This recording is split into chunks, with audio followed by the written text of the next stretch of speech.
Hello, everybody! Jingle, jingle, How's it bitches, going? what's up? What's happening? Sporting my art chaos glasses there. Hell yeah. So welcome back, everybody, for another episode of the Howling Hour. I'm joined by Marcus, your friendly neighborhood Noah, and Yoink himself. He is back again, and we are here to talk about all this week's horror news, especially what's going on in the Scream world. Scream 8 has been leaked out to be worked on, and which is kind of amazing in itself, especially since they haven't make sure 7 doesn't filming 7 yet. Yeah, exactly. And we have some casting announcements in Scream 7, which I want to talk about. One I am particularly excited about, which makes it worth watching the movie. Some eye candy, which is always good. But before we jump into things, our good friend, the writer and creator of Leslie Vernon, Behind the Mask, The Rise of Leslie Vernon, David J. Stevie, has released a short film out there which takes place in the universe of Behind the Mask.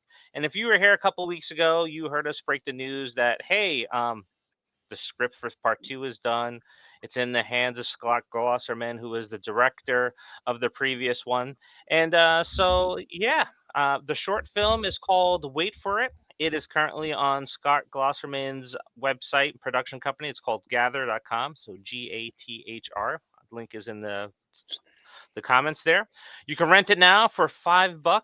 And what we're going to do next week is we're going to do a live Easter egg hunt. So everybody that's watching, if you want to participate in that, if you watch the movie beforehand, you can participate in the Easter egg hunt when we're going through it.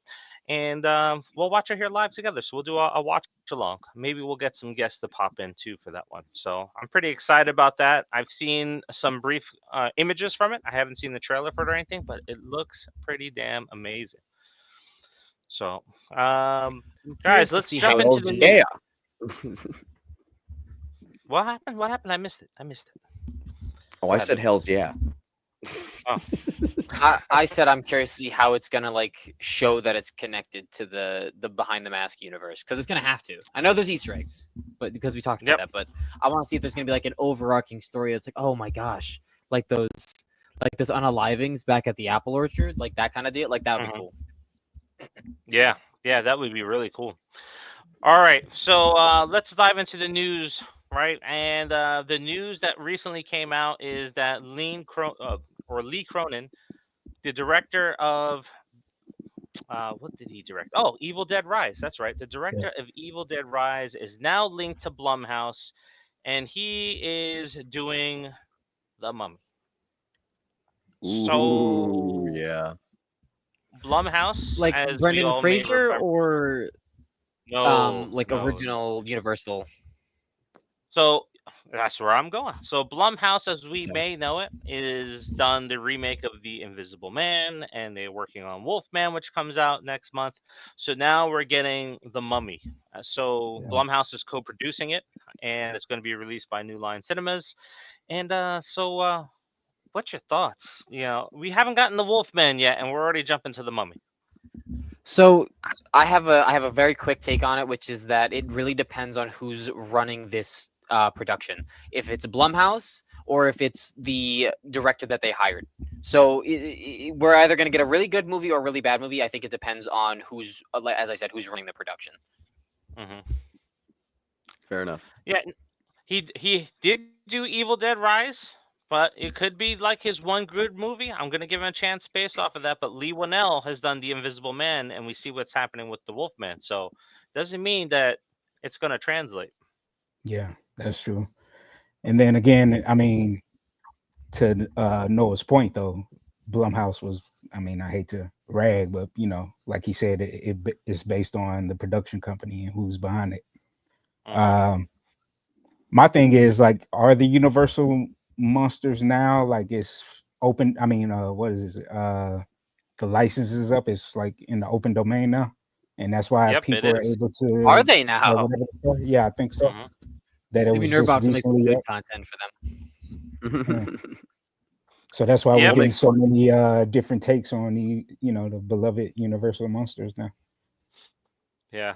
I just hope that they're not trying to go for some modern age, and I'm going to use the term woke nonsense in this universe, because that, like, I'm for that woke. People should have equal rights.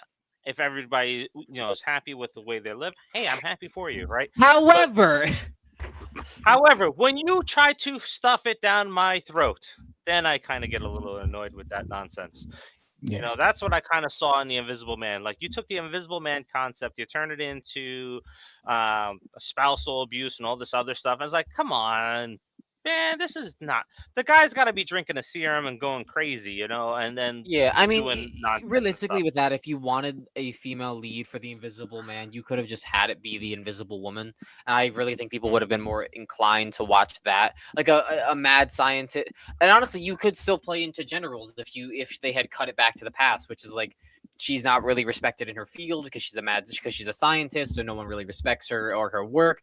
So she tests her own serums out on herself, becomes invisible, makes her go crazy, but it also increases her endurance, strength, stuff like that. Like I don't see, like I just made so much like a script 10 times better, and I just shit that out.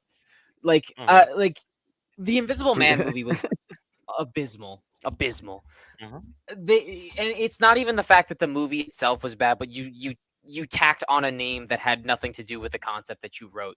Like other than the fact that that the guy was wearing a suit that made him invisible. And then he dies like a bitch at the end. Like, it doesn't make sense. Like, all you're doing is setting up an anti-hero. You're not even setting up a villain for the reoccurring invisible, who would have been the Invisible Woman, because she would have continued that route. I assume if they made a sequel. Yeah, I don't know. I think that these movies are shit. Like, they haven't made a good. Say this. Bring back Hollow Monster Man. Squad. Hollow Hollow Man Man. is the true remake of the Invisible Man. That's Yeah, see, I get to the grape scene, and then I'm like, there's no point. Like, I get why that would be in that movie. It's like, it makes sense why that would be in that movie too. It's like, he's going crazy. He's like, I can finally test the limits of my depravity, whatnot, what have you. So that I understand that, but it just seems like it was thrown in there. It didn't really have important storytelling, I would say, in that movie. It was his ex-girlfriend, right? So it was his ex-girlfriend. They even mentioned. Did they ever mention that? Mm-hmm. Yeah, they did. Man, I really just did not pay attention to that movie. Yeah, Sorry, Kevin the Bacon. Invisible Man. The Invisible Man. Some of the things I could have went in sour on is that Johnny Depp was supposed to be the Invisible Man before they canceled the whole Dark Universe, and I would have loved to see that. Yeah, that would have been awesome. All right, so Curtis said that he enjoyed the Invisible Man remake. Hey, Curtis, happy holidays to you. Those are opinions. It does, for the story that it does tell. It's not too bad, but for the story that it should have told, if it was going to be an Invisible Man remake, it just had to be an Invisible Man remake. I think making it a whole relationship different thing. Yeah, it also just like it makes it's I don't know. It just kind of makes the Invisible Man more of a dumb idea though as well, because like, oh, so this guy's gonna go and basically use this to torture his ex for some reason. Like, whoa, this dude just created the most lethal weapon ever known to mankind. This will change the tides of warfare. I'm gonna use it to stalk my ex-girlfriend. Literally. And also you could have just continued with like a mad scientist making serums and whatnot. You didn't have to do it in an exosuit. That was stupid. That was the main thing I hated about the movie. I hated the exosuit. Well, no, I felt like I felt like if they were gonna go the techie route like that, like okay, he gets the suit, but he slowly starts mentally declining, like almost like the Lawnmower Man. But then just say like to the point where the suit just some scientific accident bonded with his skin molecularly, where he actually does become, you know, invisible. Yeah, that would have been So good. That would have been really See, interesting. that's the route I would have gone, but you I know, would Would have have been better rather with what they did. Invisible Man be like the main character if that's the case, then, because I would rather see well, it yeah, an actual exactly. like movie Was in the about them going. in the original Universal film and in the book. Well, in the book, he was like the secondary main character to the narrator, but you know, Yeah, but like but yeah, that, the that Invisible sounds Man like an is the awesome main point of the movie, Invisible just Man. seeing this guy that just like wanted to do something cool for science just lose it. Yep. I do feel like in the original Invisible Man, though, he was kind of always an asshole. Like he was just a narcissistic douchebag who was Oh, high on himself. sure. I mean, he's not good. He doesn't But have in to the be a book good too, guy, he wasn't but much different in the book. He was just a lot more. From what I haven't watched the original movie in a while, but in the book he was very unhinged, very just like Yep. like Borderline psychotic. brute force aggression kind Yep. of deal. So like there's a line that I remember from the original film where the Invisible Man says that I am very strong. My hands are very strong, and I will use them to kill you. And I'm just like, all right. So that kind of sums up every sequence of the book with the Invisible Man, at least from my perspective when I read it last. Yep. Yeah, he was psychotic.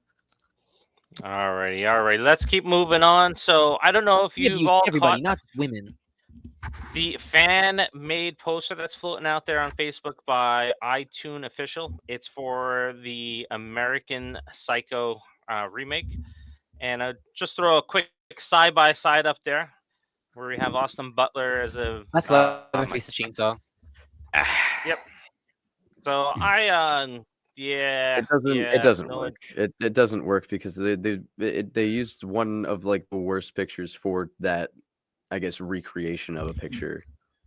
Here's my problem with it. Obviously, they're If going they to had slick picked- back his hair if and they make had him look picked like an a 80s picture of guy. when he played like Elvis doing a smile, yeah, I could see that. I could see that for sure. By the way, Steve and I shared the fantastic opinion. job. We talked about it. We talked about it and we share the same opinion. Austin Butler, great actor, very good actor, but why waste a reboot of a movie on a reused actor instead of letting this be someone's breakout role? Because we also talked about that.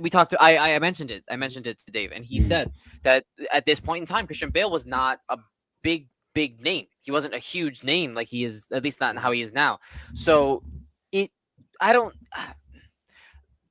want to see him in the movie. I really have seeing Austin Butler's name attached to American Psycho does nothing for me. I have no interest in going to see this remake at all. And it's no like I'm not trying to hate on Austin Butler. He's a great actor. He seems like a decent guy.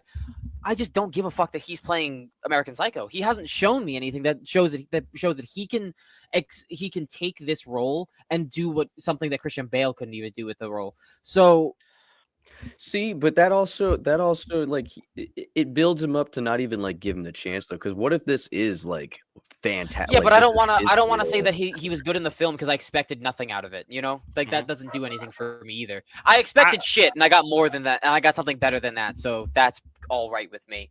Like I don't want that.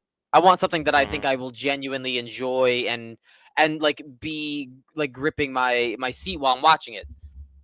When I was watching Christian Bale play it, like all I'll say is the remake of Psycho, right? Vince Vaughn playing in Psycho did not work.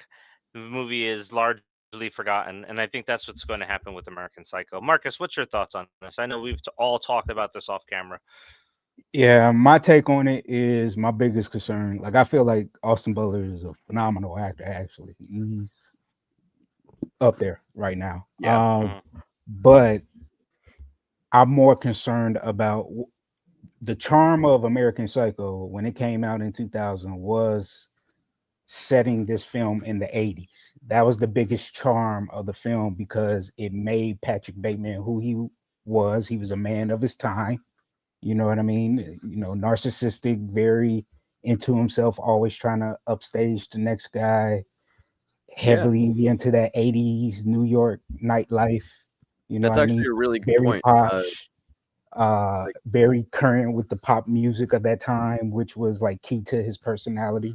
You know what I mean? To like whatever emotion he was feeling at the time, he always had a certain song that was in sync with how he was feeling emotionally. So my biggest concern is like, okay, one, is this going to be a period piece again set in the 80s, or are they going to try to modernize it or something like that? Like, to me, it's the get ready for setting. modern day fuckboy American Yeah, Psycho. that's my baby biggest girl. concern. That's my biggest concern I because to me the setting was just as important as I 100% agree with that. Like, everything I else. wasn't even thinking about the fact that they might even change the setting because it doesn't make sense to. But now that you brought it up, I'm terrified. Yeah, you can't put that in modern day settings. It's not going to work. What is he going to be, an influencer? Is he going to be like an That's what I'm Elon talking Musk about. type of character? It's gonna be Jake Paul, but killing people, taking people out. Like, Yeah. They'd have If to you if they were to modernize it, I can see a way that they could do it. It's possible. It's just very hard to do it, especially without making it corny and also end up making it to a point where it's dated too much, where it's not even a timepiece. It's just Right. slop.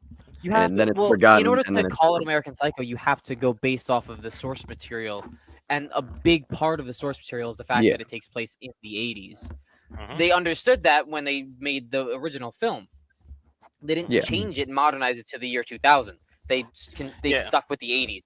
If And you want a modern day American Psycho, go over to it wouldn't be American Hulu or Psycho. go. It wouldn't be. Go look up the Just All of Watch them. app and type in Tragedy Girls. That Yeah. is your modern day retelling of American Psycho, and it Yep. is superb. I would Yeah. even say you can throw Faceless After Dark very close up there, but Tragedy Girls is the true remake of American Psycho, and it's not supposed to be. It just plays out that well, and the movie's brilliant. It uses everything today, technology wise, perfectly in that film. The thing I love about Faces After Dark is, regardless whether or not you consider it an homage to American Psycho, is that it truly does show the internal depravity of a creative mind and not being able to express that creativity. That's the main reason why I really love that film, because it did a good job of showing that.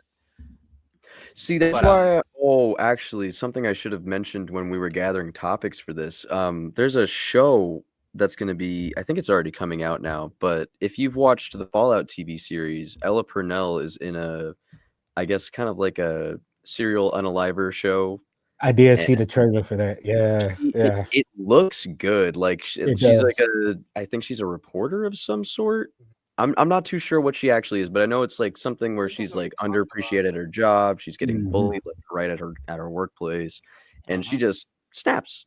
And the whole it's kind of like Dexter in a sense, but not like she's like unaliving people for good, like somewhat good reasons. Joey says Sweet Pea. Yeah, Sweet Pea. Yeah. Yeah. Joey XYZ says that both Christian Bale and Austin Butler are both get into their roles. They could bring some new elements to it. Possibly, yep. Let's see here. He was also really good in Bike Riders, if you guys saw it. Yeah. Like that was a fantastic movie, I thought. Especially to be based off of pictures, not for real. so much actual information. That movie is really good. I recommend you guys if you haven't seen it. Yeah. CG enjoyed the one with Christian Bale, but is not the biggest fan. And then he also says that he thinks American Psycho can be done like the remake to Maniac, the 2012 version. Make it die. Yeah. So yeah, that's a good thing. Yeah. Well, I guess we'll see what happens with it. I'm rooting for Austin because I like him as an Yeah. actor. You know what I mean? So yeah, he's got a really long career ahead of himself. I'm not gonna say I'm rooting for him because I don't think that this is gonna really affect his career, win or lose. Like if this movie flops, it's not gonna affect his career. So I don't really care because that's the thing. I can't root for this movie because I'm not supporting it. I think that the idea behind the actor is a bad one. And like I said, it personal opinions, that's fine. But personally, my opinion, I don't want to see him in it. I think the other thing that worked really well for Christian Bale, though, I think the other thing that worked really well is he's not, I guess, super conventionally attractive. Like he's an attractive man, but he's not like, He's hot. But he's not like what? Christian Bale in that movie was the most conventionally attractive man that they had in there. That is the whole reason they casted him. He put into it, like he did, he does for many of his roles. He worked out. He took good care of his body. And he like did he change his facial structure? He's a conventionally attractive man. Well, hold on. This is what I will say to this, and then we could go to the next topic. Look, when Christian Bale got cast in a role, he was really only known for two things. He was the kid in that Steven Spielberg movie. What was it about the E.T. I forgot. I forgot the name of the movie. It was like a war film, and then Swing Kids. I think he was in, and that was it. Where Austin Butler, he's going to bring a whole new audience to this because of his fan base. You know what I mean? So that's the difference. With the name attached comes criticism. Christian Bale had none of that attached to him. So Christian Bale coming into this movie was an unexpected delight. Like we didn't know what we were going to get out of him. Austin Butler, we've seen what he's done. We've seen what he can do as far as the range that he's been put out so far. Yes, he can act. And yes, his method acting has caused issues, as we've heard by Elvis. It doesn't mean that it doesn't mean that I think that he's going to perform well in this movie. It's like Jared Leto, right? Well, I mean, first off, he's a shit actor, but like he method acted for the Joker. And that was the worst fucking performance I think I've ever seen in a superhero film. CG nailed it from Empire of the Sun. That was the name of it. So before we switch over to our next topic, but I get what Yoink is saying over there. Christian Bale, yeah, he's conventionally good looking. Austin Butler is pretty. He's pretty to look at. Austin Butler is hot. Yeah, he's pretty to look at. That's what it is. He's more eye candy than Christian Bale is. But let's go ahead and switch. I think that's where I was getting there, at least. Yep. But that also works to a disadvantage of the character because the whole point of American Psycho's character is also being able to smooth talk in certain situations. Now, granted, he's vocally inept about certain emotional aspects, but he was very smooth. I swear to God, if Austin Butler changes his vocal accent one more time to like completely fit a character, I'm gonna be so upset. He's probably going to. No, he talks like this every goddamn day of his life, and it's pretty soon after he's gonna be talking like this in every interview. Boy. All right, well let's switch over to a Death of a Unicorn. So we got Jenna Ortega back with Paul Rudd. First time of them two being on screen. This is Paul Rudd's first horror comedy that's based on an animal or a mythical animal, and then he has another one that's coming out next year for Anaconda with Jack Black. But Death of a Unicorn looks pretty damn good. So let me play a little bit here. Does it look like Jenna Ortega has white hair? Like gray hair? It looks like she's got some highlights. Yeah. I get this feeling I don't think we're supposed to be here. It's so funny every time. Yeah. She's so good. Let me fast forward here a little bit because I thought this was another funny scene here, right here, when they're figuring out what it is. A lot of species in this area are rare. What exactly are we saying this is, though? I think we know exactly what it is. A horse-like mammalia with some sort of protrusion or growth. It's a fucking unicorn. I don't think I should be in swim shorts for this moment.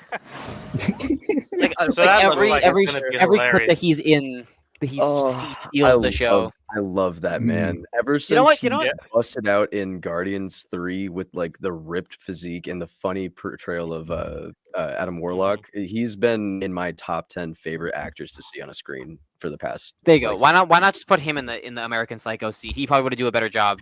See, that would be comedic cool. timing.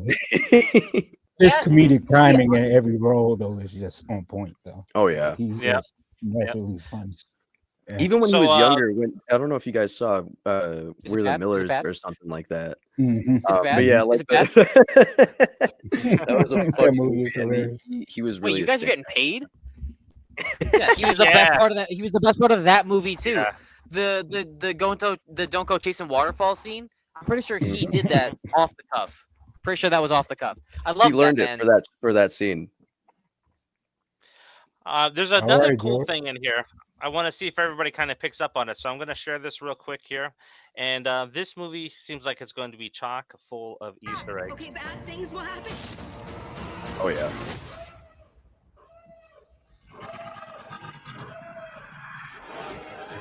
There are two of them? Yeah, you got a little Star Wars in there. Mm-hmm. We have some Indiana Jones in there. The scene with the heart. Jaws. No, the hat. Jaws. Yeah. We have No, Alien in there. The scene with the hole in the chest is definitely something too. Yeah, that's coming. That was seems Mortal to be- Kombat. Oh yeah, for sure. Because Yeah, the heart that dropped seems- too, and then he That fell. seems to be the new hot thing because that's in Hard Eyes too. So you have the hole in the head. So that seems to be the new thing that people are going to trend towards for a little bit. See this. Hey, you this know movie what? I like looks it. fun. I'm a big Mortal Kombat guy. I fucking love Mortal Kombat. This is I'm gonna turn my brain off and just enjoy this. Yes, that's this. It's like Cocaine Bear. So Joey Mhm. XYZ. I hot love take that at movie, the too. Wednesday show. Felt to Monster High, but Jenna is the best actress in this generation. Nobody has a breakout like her. You are 100% right. She That is a freaking take, amazing. but it's not exactly a wrong take. No, there's a like really weird way of agreeing with her.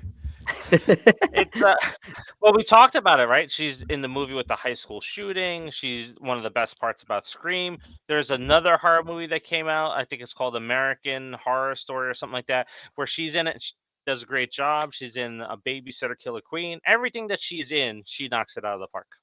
I will say that there were we are forgetting one child actor who as far as I can tell hasn't shown up since Doctor Sleep, that probably could have done the same thing that she had done as if he was a cuter kid, and that is the kid that got killed in Doctor Sleep. Because that scene I had to turn off first time watching. I watched that, so like when I got the movie itself, I was like, going past that, watching it in theaters, I was like, I fucking hate this, because that was such a good, like, really drew out emotion when he was getting taken out. But the kid's not a conventionally cute, wasn't a conventionally cute kid, so it was like, we're not gonna push this one. We need ones that are adorable, ones that make you go ah. Nah, they I pushing feel him sympathy because for this one. they're pushing him, but they're pushing him more towards dramatic roles because he was the kid in the movie. What was it, with Owen Wilson and Julia Roberts, where he had the disorder, the face. I know you're talking about, See what I mean? They didn't make him he did cute in that one. one. They made him purposely gross. Yeah, like they're pushing him more on that elevated scale of acting. He wants you to know that he has a heart and not a face. Yeah, He's not a looker. There's one actress that I will say that hasn't gotten the chance that is probably on the level of Jenna Ortega, and that is Lulu Wilson, who plays Becky. And she was in Annabelle's Creation, and she was in Ouija Origins. She's an amazing actress. She has a great range. She has a very great range. All right. Oh, they're so fun. They're so good. The first one is not so much because the one actor, Kevin James, kind of takes away from it a little bit, because I thought he no, could have but done a she lot still better in knocks the it role. out the park, though. She's She knocks it just out the park. amazing. Yeah. That school shooting movie you're talking about is called The Fallout. Very good movie. I recommend watching it. It is a hard movie to watch, though. Just keep watching. Yeah, it's a rough one. Yep. All right. So keeping right along, I don't know how long we're going to spend on Evil Dead before we dive into all the Scream news. But so we have the announcement by Sebastian Vanisek on his Instagram page of the title for the next Evil Dead movie, and it's Evil Dead Burn. And as we know, this is one of two movies that are coming. So I have no idea what this movie is possibly going to be about. Evil Dead Burn, Evil Dead Book. Yeah. My thing is this: I just want them to pick up on or capitalize on there being the three Necronomicons and bring the whole universe together. That's what I want them to focus on. And they could easily do that too. They could be like, they could go based off of the either the ending of Ash vs. the Evil Dead or the alternate ending to Army of Darkness. But if you want to, but you could also implement the Easter egg from Evil Dead Rise into reintroducing Ash, or at least like having his character introduced into the realm of the new movies, because with his cameo, he's telling them to burn the book in the audio file about when they're talking about the Necronomicon. He traveled we've seen him travel in the past and to the future twice. Once off screen in an alternate ending, and then once in the TV show before it got canceled. So when I was hearing that, I wasn't thinking of it as an Easter egg. I was, but I was thinking of it as like, oh, that's Ash. Ash is somehow back in the past trying to stop the Necronomicon from creation. And I think that would be an interesting story to see. You could get a young actor that isn't, what's his name? That isn't Bruce Campbell to potentially play Ash. Get a new person in under the belt of Ash Williams. Just listen to me. He's not going to be here forever. We've just lost several amazing veteran actors from the horror realm, so I don't want to hear it. Bruce Campbell. You know is what? older. Actually, Even if he wants to come back, he's not going to be around forever. There will eventually need to be someone to take up that mantle, and I think that now is the perfect opportunity to fish around for that. Because, so we just lost Tony Todd, and we thought that we were going to see him in many more projects coming up, and we lost him. R.I.P. Tony Todd. So the idea that Bruce Campbell is just safe from that, it's crazy to think. So eventually we're going to need a replacement for Ash, because Ash is a very reusable character. So I think that this is the perfect opportunity to make a past dated movie with a new Ash. I'm not saying that Bruce Campbell shouldn't come back for Burn or for any of the other films, because I want to see him come back. What's up? Here's my question: Was Bruce Campbell? How old was Bruce Campbell when? How old was Bruce Campbell when the TV show came out? 50s. Okay. Yeah. So then here's my thing would be then if they had already shown Bruce Campbell as Ash aging, unfortunately, if they were to cast a new younger person as Ash now, it would probably mess with some people's heads and turn a lot of people off of it. Because they've already talking about an origin story. I'm not talking about an origin story. I'm talking about him going back in time again. Because he time travels. Ash has time traveled on several occasions. So this is something that he could do, but because Evil Dead, the little message it shows up in Evil Dead Rise, you could have it connected to something else that takes place in the past with a younger Ash. That's what I'm saying. A story that exists outside of the movies and TV shows that we've already seen exist in the current timeline. Joey, I know it's cold. I'm just looking at the facts. I don't want to lose Bruce Campbell as Ash. I fucking love him as Ash. I think he's great. I don't want to see him recasted, but it's going to have to happen. It's going to have to happen. Hurts right here. Take advantage of the opportunities before you get another Austin Butler as American Psycho. Austin Butler is new Ash Williams. No, shut the fuck up, Lucas. We're gonna start the Austin Butler multiverse. Hit him with a mute. And he's gonna play Jason Voorhees and Freddy Krueger in the same movie. Ban him. Watch it. They can't even get a Friday the 13th movie off the ground. We're not even gonna discuss that. Yeah. At one point, I would have picked Ryan Reynolds to be the replacement for Bruce Campbell, but now I'm just tired of seeing Ryan Reynolds delivering the same shtick in every single movie. It's just overdone. I don't think that he could do it anyways. You know what actor who I feel hasn't really gotten a chance to shine, and I don't know why, if it's because of the roles he picks or what, but I think he's like a really good actor. But Jonathan Tucker, you know, he's I mean, most people know him from Justified, and he was in the Texas Chainsaw Massacre remake in 2003, and that movie Hostage with Bruce Willis. Dude is a beast of an actor, man. But I could see him doing something like this, like if they were to cast a younger Ash, somebody like him, you know, who's a little reddish but has the comedic timing too. That's not a bad choice. That is not a bad choice. I think based off of the energy that this person puts out on film or on screen, and the ability and range that they have, and we've seen that they're willing to change their hair. Joseph Quinn. All right, so we got two comments here. So Joey XYZ, if Old Man Logan was a fucking thing, Old Man Ash is okay. I like that idea. Old Man Logan has regenerative healing and razor knives coming out of his fingers. Old Man Ash is still a human. Exactly. That's what I was saying. If they already showed him old, they showed he can age. You're not even as big a it. fan as Evil Dead. I don't want to hear it. That's okay. Well, Jesse agrees with you, Noah. So she's like, it can happen, but also don't mind a young, new Ash. Even though I love Bruce, it is a character that can easily be done. Thank you, Jesse. Thank you. Yeah. Like I said, I would love to see Ash in at least one or two more movies to give the character a proper send-off. the cancellation of the TV show did not do it justice, obviously. Although I will Bro, say I love that haven't ending seen and Bruce that fucking Campbell jacket. enough. Let him have it. Jesus, what? I haven't seen Bruce He officially Campbell retired enough himself as the recently. character. I Did don't you know that? care. Bring him back. Money It'd still be talks. his choice. All right, let's move Till over to he's Scream. 90. Let's talk some Scream news. So we got a big announcement this week, and then we also got another announcement that's kind of flown under the radar. So we have Chad returning for Scream 7, Woo! and then we got Anna Camp coming back. I or love not coming back. her. I love Who is that? her. If Anna you've seen Camp, True she was in- Blood, do you? 2 or 3 right now. Exactly. And then I lost Yeah. my Marcus. That's my thoughts. I saw Anna Camp announced for Scream 7. It's like, I'm watching that dude, movie. she is so funny. She is so funny, man. Yep. She was awesome. in Wait, True wait, Blood. wait, well, who is she in True Blood? You're only in season 2. You haven't gotten to her character yet. Mhm. She's not a Yeah. witch, right? No, She plays a reverend don't tell her. wife. Don't tell her. Yeah, don't tell her. That's all I'm Don't gonna say. tell She plays a reverend's wife. But she was also in Pitch Perfect as well. So Yeah. Well, who is she in yeah. Pitch Perfect?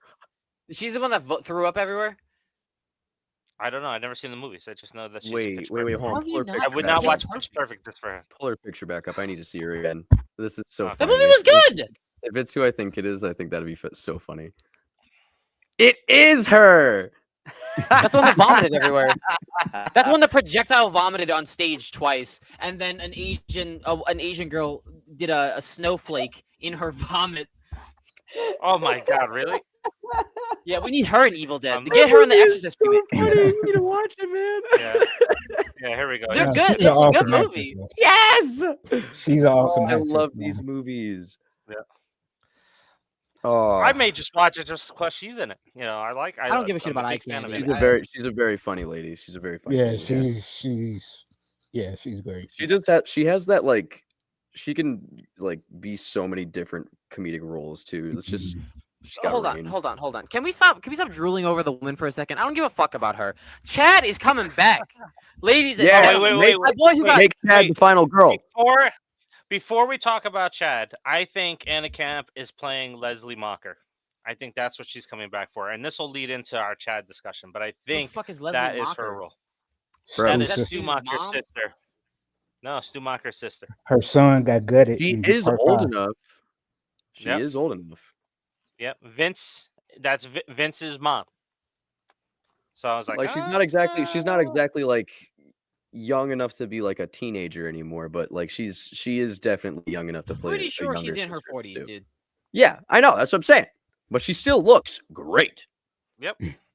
That's why they also just make up ages when they cast these people. General Yeah, Taker so was I a think teenager in Scream 5. Yeah, so that's what She's I'm going to thinking. high school. I'm gonna put my money down on it and saying that she's playing Leslie Mocker. Maybe she is a killer too. I'm gonna put my money down and say that you're just gonna be disappointed as always, because they typically tease this bullshit where it's like, oh, Stu's gonna come back. Just kidding. No, since Wes Craven hasn't been there, I've been able to figure out who is under the mask in the last 2 movies, and I thought I was pretty damn proud of myself. It's like I finally figured out. I'm watching the movie, and I figured it out as I'm watching it, and it turns out everybody figured it out at the same damn time. So I'm pretty sure that that's where she is going. Nobody could have guessed that the reboot of the Scream franchise would have included the boyfriend as one of the main bads. Shocker. I saw him. I was like, "Yep, that's one of them." A little twink. Oh, yeah. If I ever He seen one. was so obvious in his delivery and everything else. Now, granted, that does remind me though that Jack Quaid, so the main guy in Scream 5, he's gonna be in a movie soon. That's based around a real.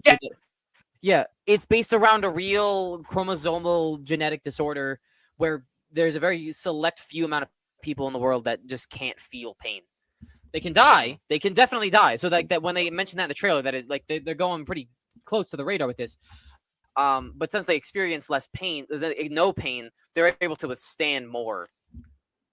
Mm-hmm. But yeah, that trailer looked awesome. I'm very excited for it.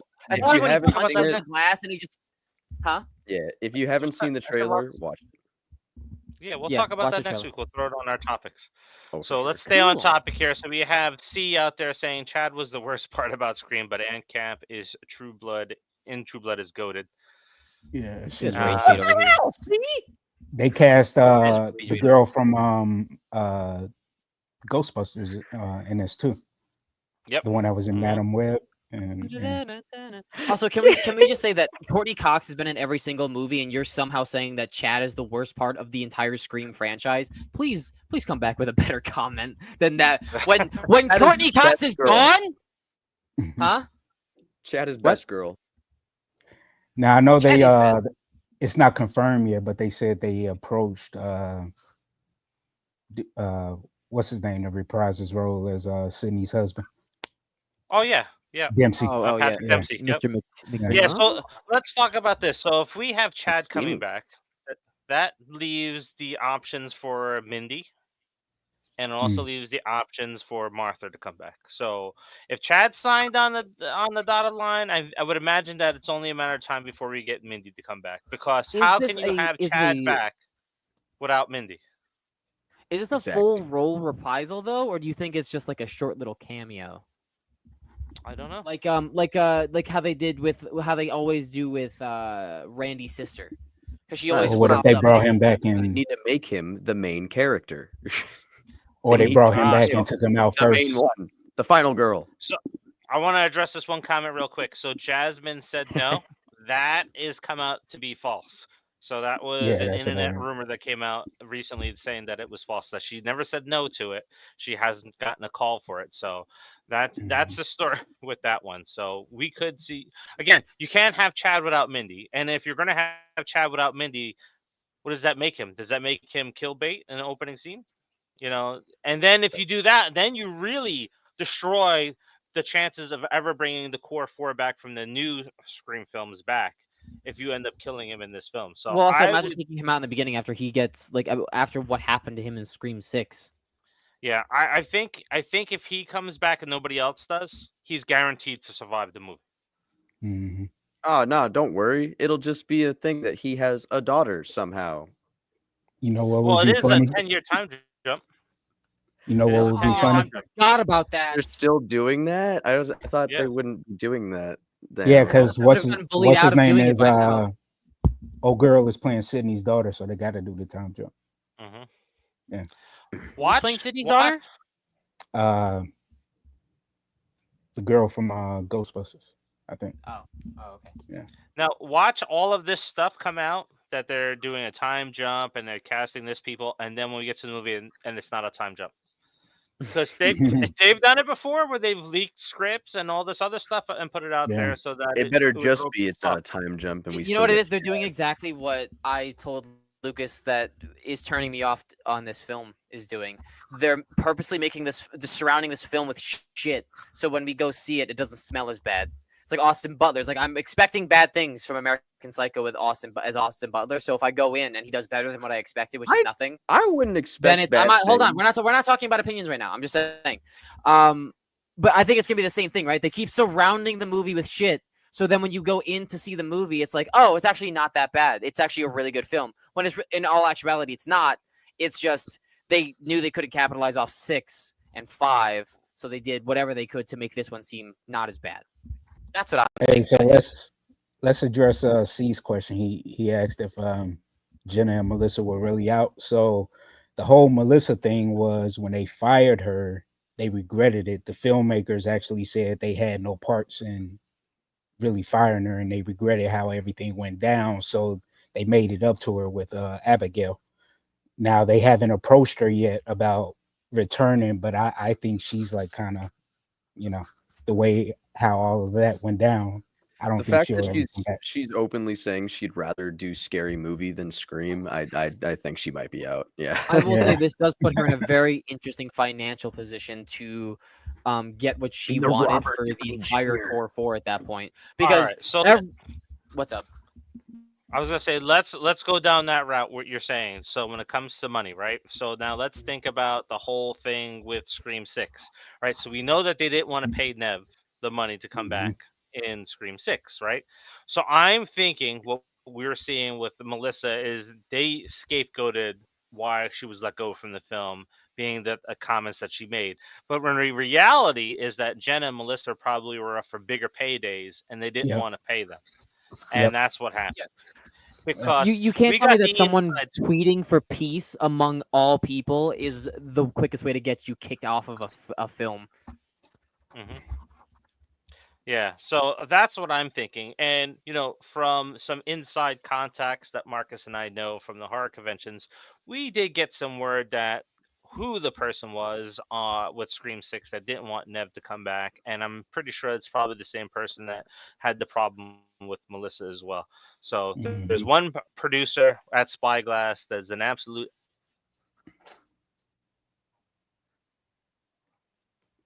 It do be like that. Uh-oh. Oh, we lost him. All right, so my internet just jumped. I cannot hear anybody. I can't stand still. I can't. Oh no. All right, I think we're back. Sort of back. Noah's Yeah. over there looking like he just saw a reindeer get shot. Uh-oh. The powers that be. The powers that be. At Spyglass. They heard me Yeah, talking bad about them. let's Oh move my on God. from that one. Why the hell did I get kicked then? Yeah. All right. So so thoughts. So what's your thoughts on this cast in here, Marcus? I mean, I'm just interested to see where, the good thing about Scream was they always had new faces coming to the franchise. So it's all about like where they're going to take the story next, and like how is it going to all circle back around to Sid, now that they're bringing her back. You know what I mean? And yeah, I'm just curious to see where they're going to take it this time, because I'm a diehard Scream fan. It's my all-time favorite horror franchise because of the fact how it's the only franchise that really sticks to its own continuity. So yeah. Yeah. Yeah. How about you, Yoink? Go ahead. I don't know. I've been saying it the whole time. I just want Chad to be the main character. If they're gonna bring him back, let's just do it. Like, there's no point not to. He was like one of the coolest parts of the core four. Yeah. Survived two Ghostface Vicious that. is at the same time. I don't know how. Like walking out of the theater, I was like, I still cannot explain to you how he's still alive. Because he's a part of the core four. It's the core He's bound four. by oath. No, but I think if they were to do anything to bring him back, I'd rather him be the center, because I think he is actually a good actor, and I think that if anything, if they were gonna do, I guess, like a male final girl, go for it. Chad, he's not that bad looking. He's smart, as we've seen. He's pretty. A little on the ditzy, but it's okay. Beheadings. That's my favorite line. I know we don't have to rewatch the Scream franchise. Like, I definitely don't need We might to rewatch it just. for the ranking. I'm probably going to. I might start one tonight. Yeah. But I've you know what? I've done over 100 videos on this channel about Scream. I'm pretty good with it. But Go you know ahead, what? Marcus, Like I'm sorry. Dave and I talked about it off camera, man. I hope this has potential to resurrect the TV series. Because Yes. those first 2 seasons of the series was freaking awesome. Fire. Even the last season wasn't bad. It just, I prefer the original characters. Well, and then I told Dave everybody needs to look up the article of what the producers and the writers had in mind for their official 3rd season, where they were going to kind of break the fourth wall, where the first 2 seasons all the characters are actually actors, but we see them stalked by the real life Ghostface as they're in their normal lives. So yeah, like it would have behind been the interesting. scenes type of, like, they're talking about. Well, kind of like Scream 3. Kind of Yeah, like yeah. Scream 3, but just more, up to date, so, better. Yeah. That actually does sound like Yeah. an interesting 3rd idea. God damn you, Harvey Weinstein. Yeah, so Joey XYZ said allegedly Jen had scheduling conflicts, but it was solidarity. Yeah, I would agree with this too, because the making of the first 2 and 3, Nev Campbell and Courtney Cox were on 2 very big TV shows. They were on Party of Five and Friends. So there was times where they were doing double duty on the TV shows and the movies at the time. So it's something. Yeah, and And you also can't. Sorry, ahead. go ahead. I was gonna say Jenna Cannell. If you look at her catalog of films and TV shows and voice acting, she's a very busy actress. So that's something that I see wouldn't deter her. Yeah, and I'm thinking like after Melissa was fired, everyone else within the core four slowly just made their exit from the film. And you can't tell me people who were all openly very committed to this franchise from the beginning of it and like talking about it throughout the entire aspect of its like run that she's like, oh yeah, I can't do it. Sorry, I'm busy, guys. Like, yeah, 100%. I believe, yeah, Joey. Like, it had to. It was core four solidarity. They were all like, yeah. Thing I'm proud of, or the thing I'm very excited about. Because the reason, because let's be clear here. This was definitely a studio, like a production firing. Like this wasn't like, yeah, like this is like, oh well, we can't look bad for press, or it's like, oh we can't give a woman too much money. God, that's exactly what they're doing. They're just being fucking stupid about it. And then they're like, oh well, here's Abigail, and then they're hopefully the Wayans brothers get her to shit on Scream in the next scary movie that comes out, but. Yeah, I think it was 100% solidarity, and more power to them, because that was her getting fired over just hoping for world peace is bullshit. Yeah. Horrible. Just all get along. Banned. Yeah. So with that too, we also had some leaks that they're doing a Scream 8, which, of course, it's easy to guess. Anybody can kind of throw their money on it now. If they're doing Scream 8, this is supposedly going to be the start of a new trilogy. So we'll have a 7, 8, and 9, and that'll kind of finish off the story. So that means 7 could end on a cliffhanger. And if it's going to end on a cliffhanger, we know what's happening, right? So we talked about Anna Camp possibly being Leslie Mocker. So Stu's coming back. That's the only way I think it's going to satisfy everybody in both camps, where you have the people that are with the core four that don't want to watch the new movie, but if you hear Stu's coming back and that's revealed, then that's your cliffhanger going into the 8th film. Unfortunately, I will in fact watch anything with that man. So that is, yeah. They're literally gonna Far From Home us. Like I Far From Home. Like I watched Far From Home, didn't give a singular fuck about the entire movie, and then they're like J. Jonah Jameson, but it's J.K. Simmons. Oh my god! That's like all I cared. Like we went to go see this at the drive-in for the first time, Far From Home, and like I jumped out of my seat because I saw J. Jonah Jameson. The entire time I sat still, did not give a damn about that film, and then he showed up. I was like, so this is gonna. I think it's gonna be the same thing, right? The movie's gonna be subpar the entire time. It's like whatever. Oh look, dead, almost died but didn't die. Probably should be dead but still alive. Marcus, you muted. Yep. And then it's what made it pop even more was the fact that he had just been Commissioner Gordon. Yeah. So to see him pop back up as Jonah again, man, everybody went ballistic. Yeah. Yeah. Dude, and I think seeing him as Jim Gordon was pretty fantastic. I'm not gonna lie. That movie was granted absolute horse shit, but yeah, people forgot it was Jim Gordon. That's why there was no copyright or no studio infringements. Like, wait, you were in DC movie? What? Literally. Yeah, and I think that's how you get away with having Stu come back, right? In the next film is sure he doesn't get that much screen time and people will be pissed about it, but if he doesn't die at the end and we go into 8 knowing that Stu is back, the build up, the promotional material that'll come out for Scream 8, you'll have something very similar to what Blumhouse did. You'll have your side-by-side, Sydney, Stu, the final battle, blah, blah, blah. So that'll play out. And the opener to 8 is Sydney gets her throat slit right in the beginning. She's the bait. What I would like, though, is if you do bring Stu back in the final scenes of Scream 7, I don't want him to die in 8. Let's play this out over 2 films. Let's give it 2 films to play out this ending to this entire franchise. Oh, you mean Infinity War it? You're gonna Infinity War it? Yeah. Oh, okay. Okay. Yep. Now, something I thought a long time ago that they could do is you do an opening on a live moment with Patrick Dempsey with Mark Kincaid getting off in an opening scene. So that could be part 2 or part 8 or part 9. You know what really pisses me off about the franchise? Oh. Like, more than anything. You know what really pisses me off? Two very opposing thought processes there. Like, so here's the thing. I really have anything positive to say. I apologize, folks. But in Scream 6, so I really like Scream 6. I think it was like one of the best introductions into the franchise.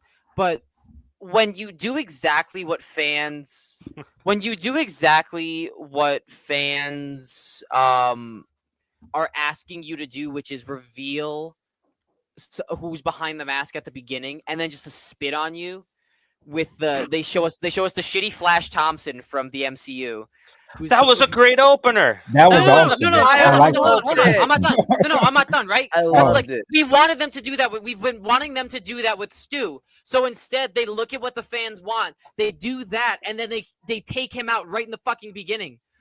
They do this consistently, where they're like, "Oh, we're gonna do it. Fuck you.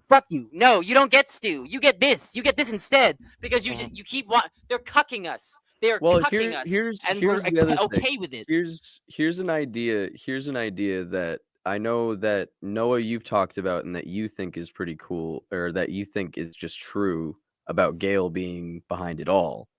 Yeah, it will make the most amount of sense. So what they do is then they bring Courtney Cox back, and in the beginning of the first movie, they have Courtney Cox kill Stu and become the big bad of them both. No. What would that prove? What would her taking out? Why would you bring back Stu to be taken out right in the beginning? What would that do? Yep. All that would do, because you're afraid of what's happening on the mic. All that would do is just make everyone collectively groan, stand up, and walk out of the theater. Nobody would want to see Courtney Cox overpower Stu Macher and then become the biggest bad. That reveal needs to be saved for the end. If Gale Weathers is the villain, she needs to come out in a highlighter green Ghostface robe and reveal to her that she is the actual big bad of it all. No, because she would be awesome. Like if that was the white Ghostface thing, bro. Oh. Yes, I know that. But why would you use her to take out one of her accomplices in the beginning of the film? No. Hold on. So we got to address what King Matthew III just said. So what did he say? I didn't see it. No, because this has been an argument, at least been going on nonstop as far as like that scene in Scream 5. Everybody keeps thinking it was Stu because of the height difference of the killer and everything. So they confirmed everything. This was the stuntman himself. Him and David Arquette are the same height, 5'10". David Arquette was kneeling. It was always meant to be Amber. It is Amber. They confirmed it for sure. So he's not as tall as Matthew Lillard that people keep thinking that, that was really Stu, because they keep forgetting that David was like bending down backwards too, because of the fact that he was supposed to play up that Amber is, tiny in comparison, but the way they had it angled, it was shot wrong. It was a bad take that they took. So, but King Matthew III, if you want, tomorrow on the channel, releasing a marathon of Ghostface, navigating you through every single Scream movie in the franchise, revealing all of the clues on why Stu is alive. And guess what? I don't care what they said about Scream that seems like 5. I gotta change I'm using cover that. up something. Yeah, you can change that to fit the narrative any way that you want, including also, having Matthew Lillard show up on camera in Scream 2 in the background. So you can we use got that side by sides in that hospital before. Well, he was stabbed. in the movie. He was in the movie. He was in the movie. He was Chrome Face. He was Chrome Face with the flamethrower. Matthew Lillard. He was in Scream 5. He got jacked. Wasn't that guy jacked though? Yeah, it was his voice. It was his voice. I think it was. No. I mean, like muscular. The guy had didn't he have his arms out, like, and everything, and he was like a big dude? No, okay, whatever. It's cool that Matthew. See, this I didn't even know that. Now I'm more angry that Matthew Lillard was somehow in that movie. Look, I don't know how we're letting Yoink Lukas off the hook here, but yeah, Matthew Lillard does not get off. Jesse Lala said, "Funny, I don't know, man. Mind blown." No, that's not it. No, it's not. It's not even remotely a good idea. It's so shit. Why would you bring Stu back to be taken out in the beginning by Gale Weathers, a character that nobody wants? If they're gonna do it, might as well give a dog a bone and give us something else that people have been pretty okay, much but wanted. at that point, this would make if Gale Weathers is the big bad, they would be working together. That would be the Yeah. point. Mm-hmm. So then why I would don't she know. take him? Have her be a petty bitch. I don't fucking know. We know she's a petty bitch. She wrote a book about Sydney's mom. Oh, she's a Yep. slut.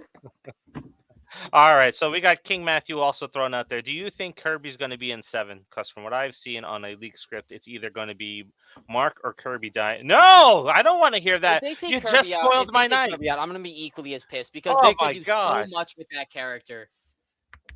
And that's the thing, like, right? They're gonna reintroduce the character in 6 and then take her out right in the beginning of 7. So No, I want the TV show. I want a Ghostface this- as task I- force led by Kincaid Yeah. and Kirby. As Let's I've do this. said many times, Scream is set up to be a franchise that can split apart and then eventually come back together. And I want to see This could Kirby turn with into like the a cult FBI hunt war. down Like Ghostface. people from across the country, like you said, Yes. trying to take out these followers of Ghostface, but it's like they just keep popping up. We don't know what to do. Bro, And I would love to see I this love a play out special to an task force apocalyptic scale. Can designed you to take out imagine that slashers shit? because of that. Yeah, That and would be insane.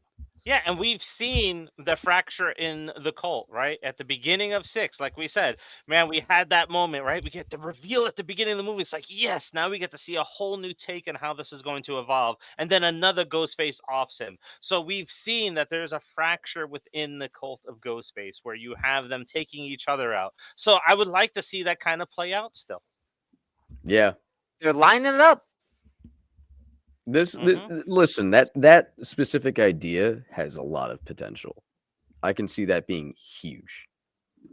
It's kind of like Purge. It'll be like the Purge like at a certain point, because it's just gonna if more people keep popping up, then it's just gonna be everybody against everybody. Yeah, CG's got a good idea. Make one of the Scream movies a point of view of the killer and do it better than in Violent Nature. Just a thought. Yeah, that'd be good too.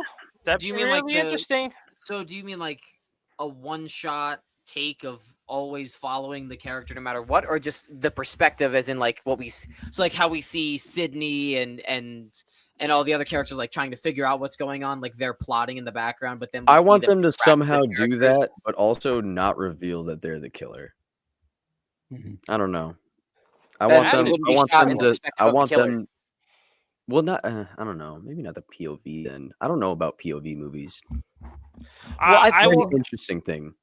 I will say the perspective of the slasher would have to be like behind the mask, the rise of Leslie Vernon, which we plugged at the beginning of the show tonight. Yeah. So find the first comment, go watch the short film that's in that universe. But coming back to this, I think if you do it that way and not do the over the shot guy walking and seeing him run through the halls and stuff like that, I think it could work. I like the idea. I think it's a good idea. See, but like, and I would love even cooler at like if you have them separated in a way where it's like there's very, I guess, strong hints that it's them, but you're not going to know until the end.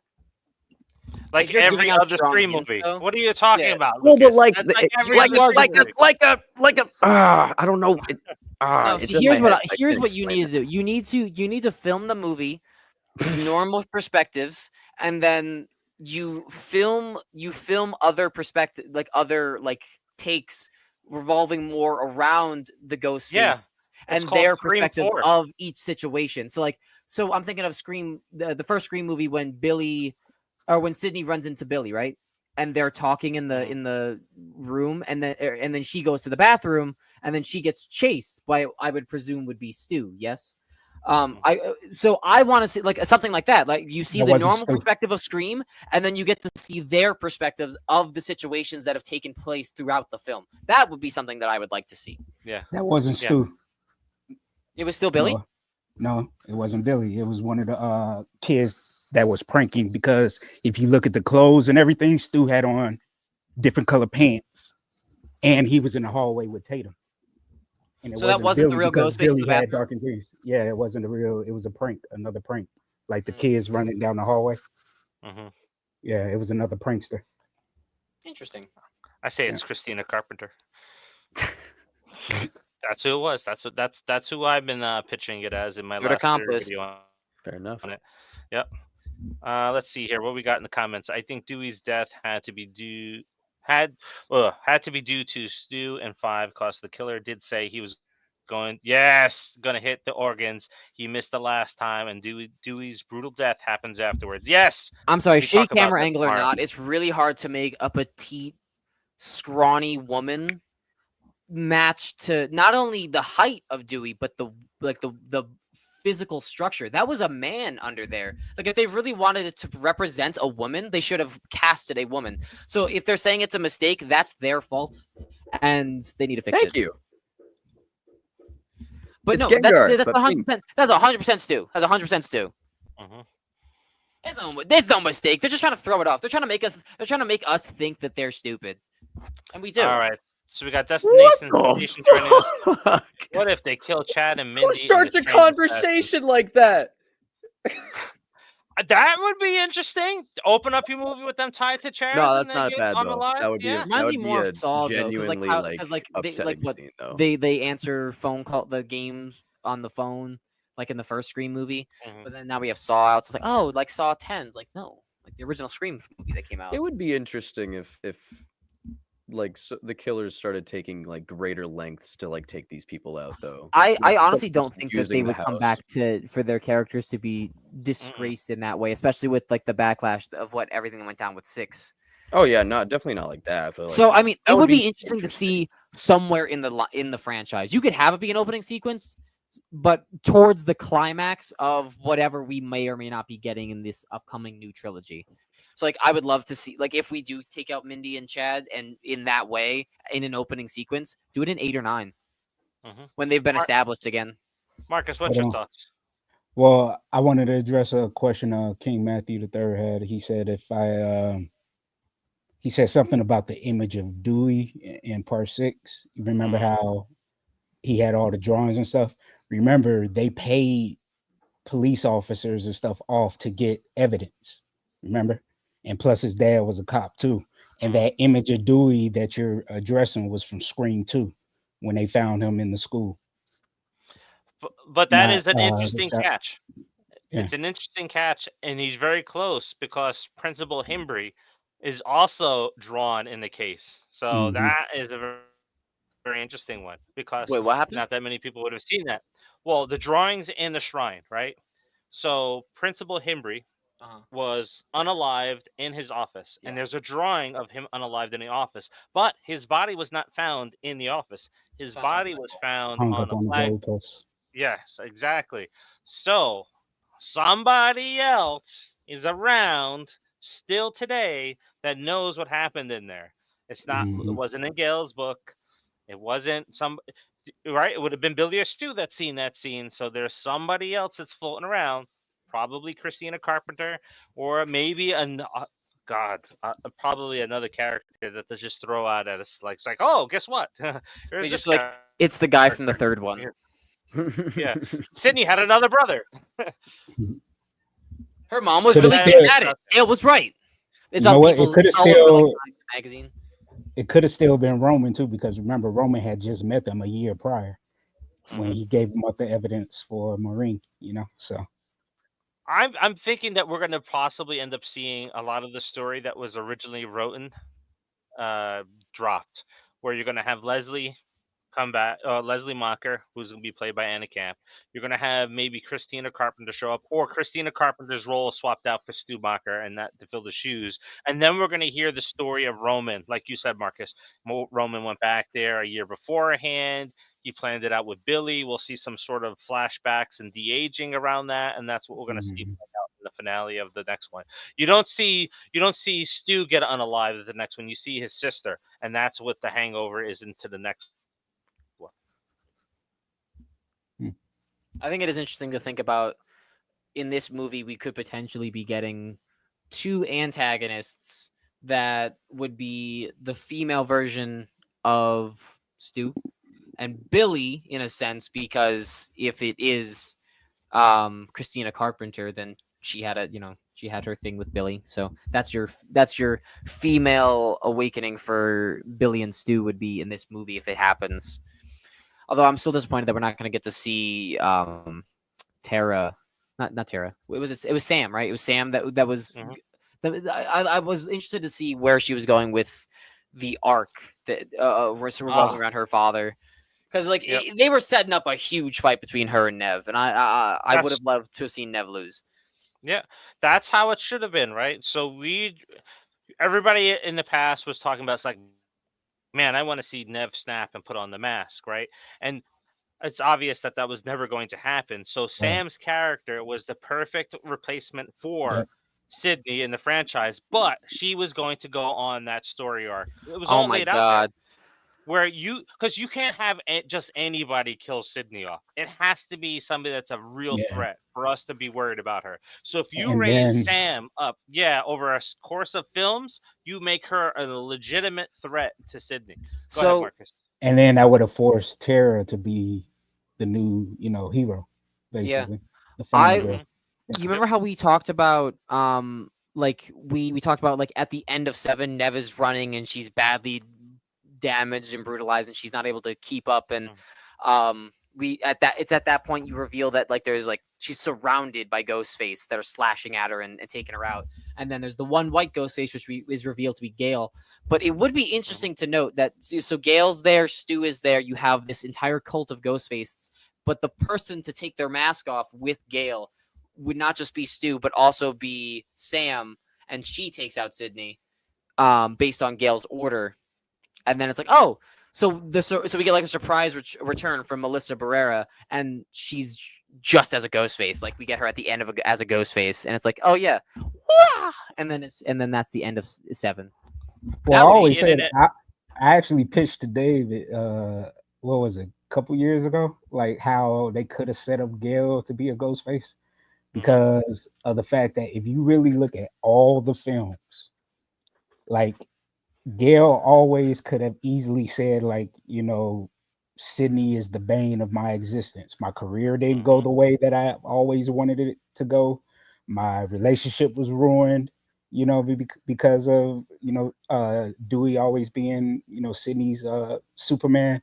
Even in Scream 4, they kind of hinted at there being a little chemistry between Sydney and Dewey on that couch scene, which I would have been cool with because, like, that instead of her and Kincaid hooking up, I would have been cool with her and Dewey linking up if they would have gone that route and then really sending Gale over the edge, to try to take out Sydney. But they dropped the ball. Look at her profit margins. They rise and fall with each Ghostface outing. Yeah. Exactly. And Gale admitted in 5 that she was the start of everything. Right? Oh my God! God! It in the card to Sydney's like, it's all my fault. I started all of this, and that makes perfect sense. She started it, and she lost control of it. Yep, she lost control of it all. Why is she the one that's filming throughout the entire franchise too? Just like the other Ghostfaces, all the clues are there that you can actually easily pin it on her. And there's a moment in Scream 96 when she first comes in that her and Stu are like, yep, we know it's going to go down here. There's that one moment that they stare at each other, and it's like, yep, there's one of the major clues right there.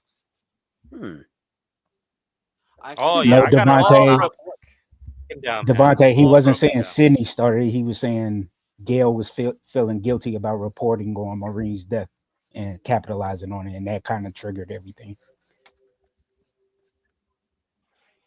Yeah, I know that's what it meant, but you can spin it any way because she didn't say that she wrote the books. Devontae, can we just not have these two back? We don't need them back. No. You know what? I hear this from a lot of people that comment on the Scream content on the channel and on Facebook. It's pretty divided. Some people don't want the core 4 back. Some people don't want Sydney back. So it's a pretty divided franchise right now. I really have no feelings about Sydney coming back. I genuinely don't care. I want Sydney Gale coming back. I don't want Courtney Cox coming back unless it's for the leader of this Ghostface cult. That is all I care about. Other than that, her character is just so goddamn annoying. Yeah, that's fair. Yeah, she should have died in the last film, right? I don't want to hear not dying in the last film kind of seals the deal that it's her that she's involved in some way. We got a pulse. Fuck you. Yeah, let's see here. We got Joey XYZ. Sam going on a vigilante Ghostface type thing, maybe with Kirby joining the FBI team, having a killer in mind. your side, like someone in Hannibal vibes. Yeah, that's a good thing. Mm, Yeah, that's a mm. cool story to tell, and that's maybe something that we'll hear if Kirby comes back in the next film. Maybe we learn that that's where Sam's at. That's interesting. Rainna Par is like, good evening, everyone. Hope all is well. It is. How's it going for you? But yeah. So I think it's interesting to talk about Scream 7 and 8 and 9, potential killers. Leslie Mocker. We may get the story finale of Christina Carpenter in the future. I think we'll close on this, right? I think what we say is, honestly, if Scream 7 doesn't make money, are they going to Sam or the Melissa Barrera and Jenna Ortega and say, all right, what do you want? Sorry. We'll want you back. Just name your price, come back, and we'll make another few $1,000,000 with their return. Yeah, that's probably what will happen. But I already bring back think it has Chad and happened. Mindy's dad. Bring Dwayne back. Yeah, right. Bring Randy back. Make him a bad guy for all I care. Just bring him back too. Off-screen death. It doesn't count if it was off-screen. He's the only one that survived the attacks. Yeah, I just hope that Courtney Cox doesn't get her way to come back, and that was with bringing Dewey back, because it's like, oh, we got to find a way to bring him back, and no, I know we don't. No, Dewey actually underwent the Winter Soldier's surgery, so he's currently running. Winter Soldier wasn't even gutted when they started working on it. He lost an arm. This dude was opened from both sides. Dewey's there was only one body bag that came out of the hospital, but still, no, he had the perfect ending to his character. Like, I didn't want to see him go. It's an emotional scene for a lot of people out there, but he had a badass way of going out in that franchise. It's one of my favorite scenes in the entire franchise. Is his unalive moment. I disagree. I just thought first off, when we talk about ranking those unalive moments, it's going to be in my top 5. All I'm saying is, if you're gonna take Dewey out, why not have him take a Ghostface out with you in a shock and awe moment? They go out together, and you find out who one of the people is. It's like, oh my god! So right, like he has the gun ready in his hand. He gets stabbed, and he's like, "Fuck you!" and he just goes, "Bah!" and then they both die. That would have been cool. That I would have respected. But you make Dewey die like a fish. Mm-hmm. And you know who's the cause of it? Gail Weathers. It's her fault. Yeah. We knew that the Ghostface was gonna do that. That's their Ghostface. That's what they do. So we expected them to be assholes, but of course you had to call him, right? You had to call him. Oh my god, the guilt that she would have if she knew that's why. All right, so Marcus, you're with me on it.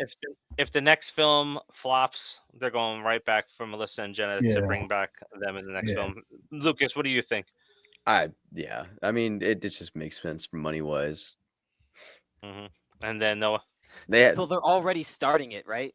Because they got Chad back. We're expecting Mindy to return potentially with him. So they're already like getting some eggs in the basket. So they're like, just in case, we'll have something in the barrel. I already suspect numbers are being written out preemptively that they know will be rejected by I'm blanking on their name, by Melissa and Jenna, because I don't with all the like backlashes this movie is getting based around casting, story, the political bullshit that's going on with it, or was going on with it. Like, I don't see this movie doing very well. Could be Scream 4 all over again, where it bombs. Mm-hmm. And the worst part about that is that Scream 4, as far as like the first 4 movies go, 3 is still the worst one. So I thought 4 was okay. So that's really gonna suck. What? Yeah, I love 4. 4 was ahead of its time. No, it was ahead of its time. All right, so let's close out on this comment here, guys. We'll go around robin what everybody's thoughts are on this. I think a TV show prequel to Scream 1 would be cool, focusing on a young Dewey, Gail, and Sydney, with voiceovers by Nev and David. So no, we'll start with you. The idea of like following the characters, I would say if you're gonna do a prequel show, you got to bring Roman and Cotton and Sydney's mom and Stu and Billy all into, like, we need to get the full like effect of what happened leading up to Scream, so we need all those characters in it. I think that would be a really cool idea. I would love to see that. As far as voiceovers go, I don't think that's necessary. Based on what we were talking about with Bruce Campbell and all that today, like especially based on my opinion on that, I think that if you're gonna recast actors, I would not do voiceovers, especially since we've seen that a lot of production companies, when they're producing this stuff, that like you see the lips are off and it just doesn't work, and it always looks clunky and it takes away from what's being presented on the screen. So I would just say, like, if you're not satisfied, like a voice. Like people can take voice acting lessons. There's things that they can do to like try and train themselves to sound like a character. Yeah. But even if they don't, if the performance is there, and I feel that they are representing the character in an honorable way, I don't think that I don't at all think that the voiceovers are needed. But I do think that a TV series prequel, one series, like a short series, I think that, like one season, I think that'd be really good. I think that's a great idea. Definitely a limited series for sure. Yeah, that would be ideal for it to be like a limited series, like a one-off, 8 to 10 episodes. Here's my thing: was it? Remind me again what actually happened to Sydney's mom. So, what happened was she went out. She left Woodsboro, went to LA, tried to get into acting. The Lance Henriksen character took advantage of her, brought her to parties. She got assaulted by the powers that be in Hollywood. Went back to Woodsboro. Well, while she was out there, she got pregnant with Roman. Nobody knows who the father is because she was promiscuous. Went back to Woodsboro, had Sydney, but she was still promiscuous. Cheated on Sydney's dad with Stu's with Cotton and Stu's dad and everything like that. But Roman tried to track Maureen down, and she turned him away and said, that was her old life and everything, didn't want to have nothing to do with him. So he started stalking her and recording her and everything like that. Gave the evidence to Billy and told Billy to get an accomplice. So if they get caught, he could, set that person up. And so that's how the whole Stu thing came about. So Billy was in it for revenge, and Stu was originally supposed to be the patsy. Yeah. You left one thing out, though. Yeah, you left one thing out. Hank Loomis was a lawyer for Sunrise Studios, so he followed her out. Oh, yeah. I forgot about that. Yeah. I will say it does show that Billy only had Stu there as an accomplice, with like when he's stabbing him and whatnot and telling him what to do towards the end of the film. He's like, go get do all this and that. And he's like just barking orders at him, and he threw the phone at him, like, which I know was not in script, but it does show that he wasn't tagging Stu along because he wanted him there. He just wanted a fallback guy. And I did not, and I also think I have a newfound respect for 3 in a weird way, right? Because like it's so disgusting. Like the whole concept for Scream 3 is basically what Harvey Weinstein was doing behind the scenes, and he produced that film. That movie, like Lance Henriksen's character basically was Stu, or not was Harvey Weinstein in real life, and yeah, it's just really interesting that was all written into the story in like some really disgusting meta way. It's like, oh, Harvey Weinstein's like, oh yeah, this is good. It's like, why is this good? It's like, don't worry about it. It's just it's content. It's gripping content that the nations will love. It's like, yeah, because you're fucking disgusting. But like I never realized that, and then I found out that like he was the producer for these films much later on. From watching Scream 3. So then I'm watching, and then I recently rewatched Scream like maybe a couple months ago, a year ago, something like that. I'm like, that's fucked. Because like I'm just watching it, just a light bulb clicked. It's like, this just reminds me of exactly what he was doing, and I don't like it. Yep. Yeah, well, it does make me. On, Oh, go ahead. I'm sorry. Go ahead, Marcus. Finish. I was gonna say it does make me wonder now that Kevin Williamson is directing this and more than likely writing it. Then if he's going to borrow elements from his original script that he had for Scream 3, and that's try to tie it into where the story is now, So yeah, the Scream 3 is the perfect tie-in story. Like you can't fault it for that. It can be. It can be. Yeah. Christina Carpenter is the linchpin. If you bring her back, she can tie everything together. But Lucas, go ahead. Bring us out. What's your thoughts on a prequel series being limited series? Yeah, no, I mean, I would like to see like the stuff that they talk about the stuff that they did talk about before Mhm. everything. Like I'd like to see how that progresses. That I think that would be an interesting show. Mm. You know what I think will be an interesting show, and thank you for bringing this up in the comments. Let's fan cast that next week. So Oh, everybody, let's go home for next Sunday. Let's come back and let's do a fan casting of what the for a prequel will look prequel? like. So maybe we'll do Word. if Okay. maybe we'll try to get that in next week on top of that Easter egg hunt live. So we'll talk about that. But so that's it, like guys. That's all we got. It's the holiday season. We have some people that have to go out and do some holiday shopping, so we're going to wrap up tonight. We'll come back next week. We'll have our show announced. We're going to talk about it. We may do a live Easter egg hunt for David J. Stevie's new short film, or we may dive into this fan casting, or we may just do it January all Scream month because we got some Scream stuff that we want to talk about in January. So let's see. New We'll see what we year, do with that. new word box. Yep. All right, everybody. Thank you for joining us. We'll catch you on the next one. Have a good night. Bye, guys. Oh, yeah, they can still hear us. Yes, Love they it. can. Elmo's World. Yeah. Nev Trying to get that. Campbell, What? please come back for one more. Gary, All right. Night, everybody. And Good